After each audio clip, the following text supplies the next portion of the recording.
Hola, bienvenidos una vez más a Oman, Historias del Arte y el Judaísmo en Radio Sefarat.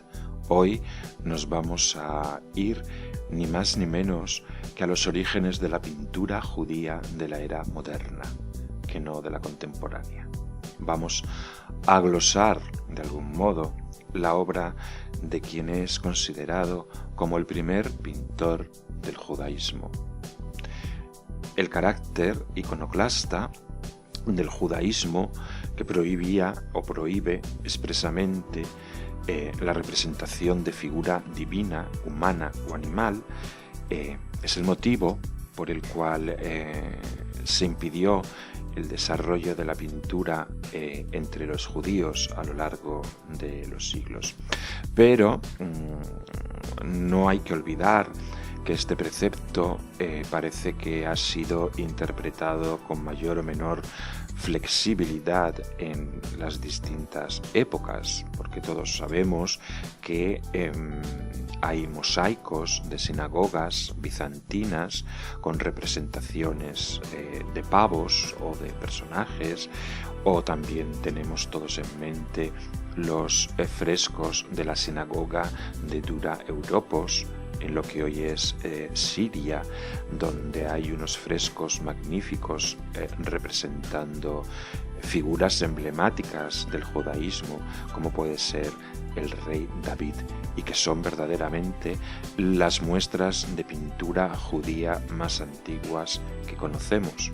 Pero estamos hablando de verdadera antigüedad. Hoy vamos a ir al siglo XIX, y nos vamos a ir a Alemania, a una pequeña localidad llamada Hanau, al este de Frankfurt, donde habían nacido los hermanos Grimm y la persona de la que nos vamos a ocupar hoy, Moritz Oppenheim.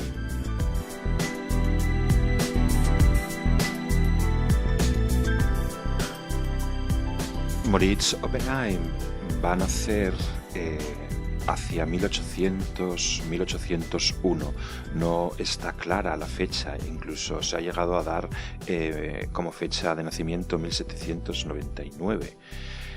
Según la enciclopedia El Tesoro de Israel o Ochar Israel de Yehuda David Einstein, él nació en 1801 y con el nombre de Moshe Daniel Oppenheim. Es decir, que en algún momento de su vida cambió su nombre a Moritz. Sea como fuere, él es el primer representante del mundo de la pintura del movimiento cultural judío de la Haskalah, la emancipación, que tiene, como sabemos, por objetivo romper el gueto cultural para sacar al exterior la cultura judía y convivir culturalmente con los gentiles. No hay que olvidar que también ocurre que los gentiles aprovecharon la situación para entregar a los judíos la asimilación. Bueno, enfrentándose no solamente a familiares intolerantes con estas modernidades calificadas como heréticas, también enfrentándose a un público, un sector antisemita que no estaba dispuesto a que los judíos ocuparan un lugar dentro de las actividades culturales y que encima triunfaran.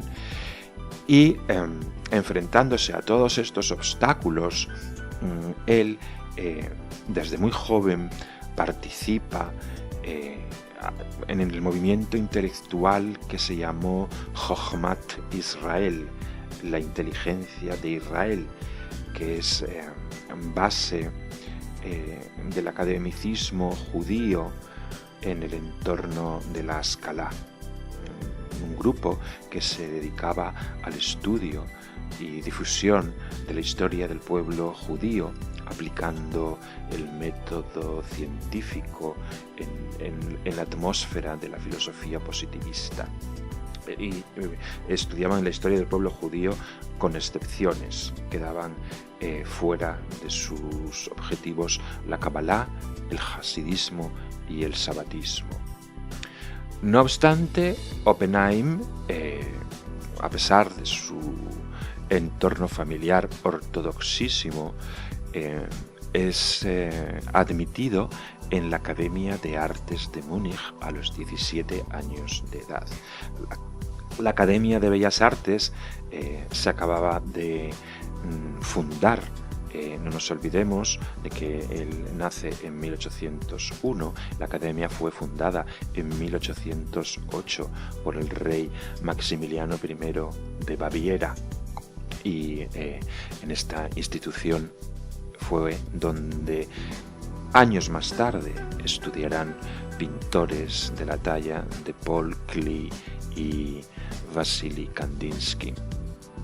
Oppenheim estudió, además de esta academia, en París, en el taller de un afamadísimo pintor, Jean-Baptiste Regnault, que había pasado los últimos años de su vida viendo la Revolución Francesa y realizando encargos napoleónicos, como por ejemplo la educación de Diógenes, que cuelga en el Museo del Louvre. Este señor era ya muy mayor y parece ser que es el motivo por el cual Oppenheim pasa a Roma, donde contacta con Bertel Thorvaldsen de la Academia Real de Artes de Dinamarca, hoy más conocido como escultor que como pintor, pero que en su tiempo era un gran nombre de la pintura y que había pasado gran parte de su vida en Roma. Dentro del movimiento de los nazarenos, precursor de los prerrafaelistas ingleses, y que constituían una especie de comuna monacal pictórica en Roma, huyendo del entorno cultural alemán que, según ellos, había profanado los valores cristianos. Oppenheim no participa de este grupo. Él nunca va a abandonar su fe judía, todo lo contrario, la va a afinar con el paso del tiempo, pero sí está en contacto con la técnica de estos pintores. En 1825 regresa a Alemania y allí expone su primer éxito, David tañendo el arpa para el rey Saúl. Gana también fama como retratista al realizar un retrato en 1831 de Henry Heine, uno de los más destacados poetas y ensayistas alemanes del siglo XIX, considerado el último poeta del romanticismo, y su enterrador, a la misma vez que Oppenheim es considerado el primer pintor del realismo de la escala de judía. Y en 1832, a instancias ni más ni menos que de Goethe, Carlos Federico, el gran duque de Sajonia, le concede el título honorífico de profesor.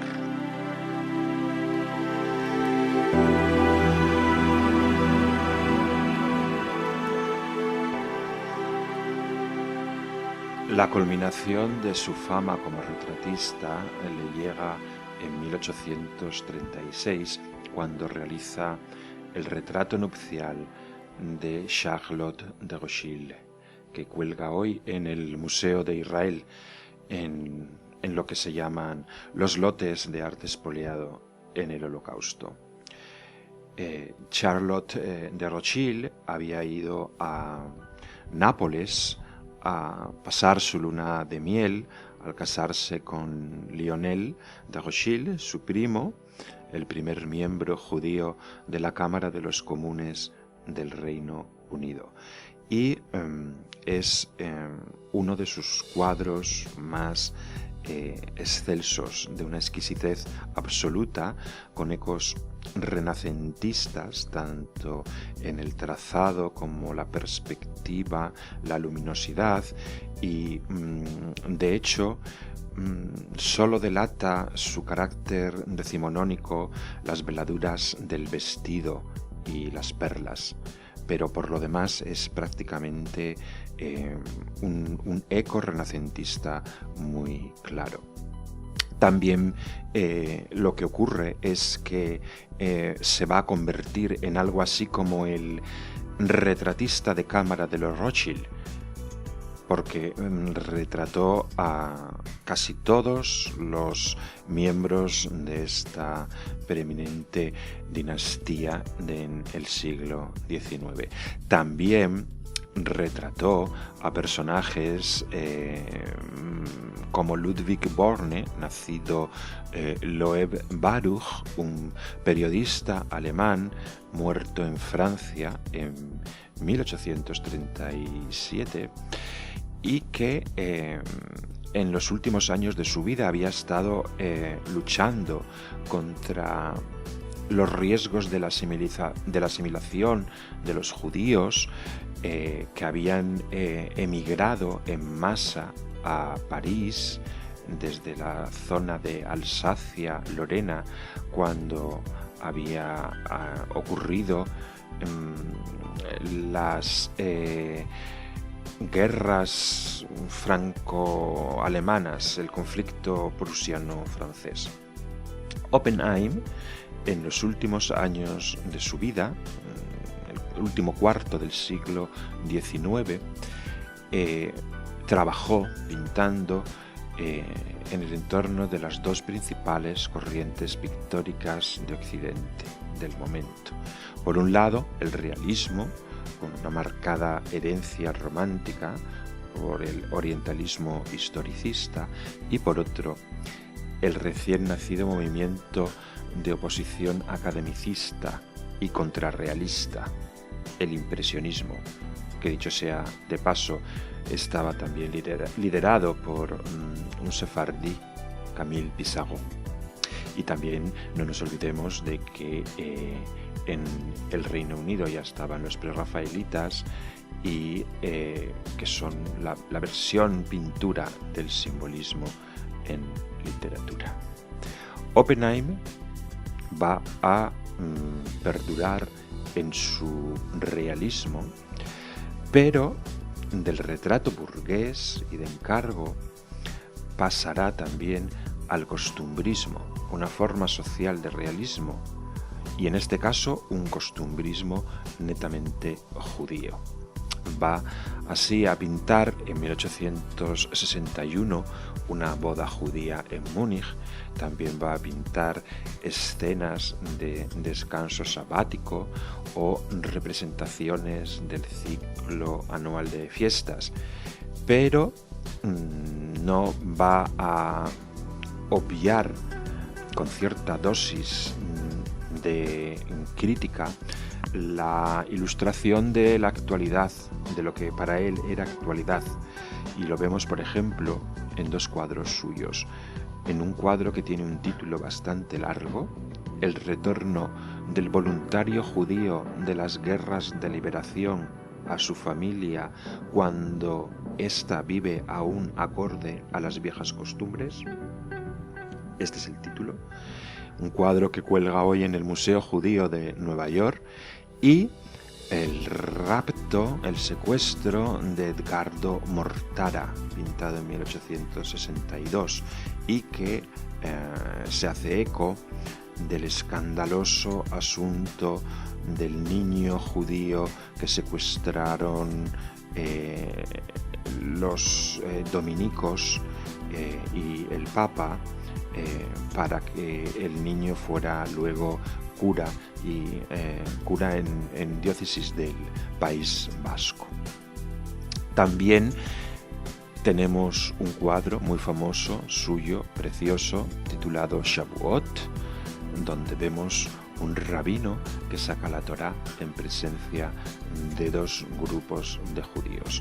A la derecha, sefardíes, figuras gesticulantes, niños corriendo, incluso judíos con turbante, y enfrente los askenasíes, circunspectos, concentrados como dos grupos enmarcados por unas ojivas llenas de luz azul, como dos tablas de la ley. Y así, sin conocer, no sabemos por qué, datos de su vida personal, de su vida sentimental, amistades, escándalos o obstáculos vitales, Moritz Oppenheim va a fallecer el 26 de febrero de 1882 en Frankfurt. Y esto ha sido todo por hoy en Auman, Historias del Arte y el Judaísmo en Radio Sefarat. Nos vemos aquí en una próxima edición con una historia completamente distinta.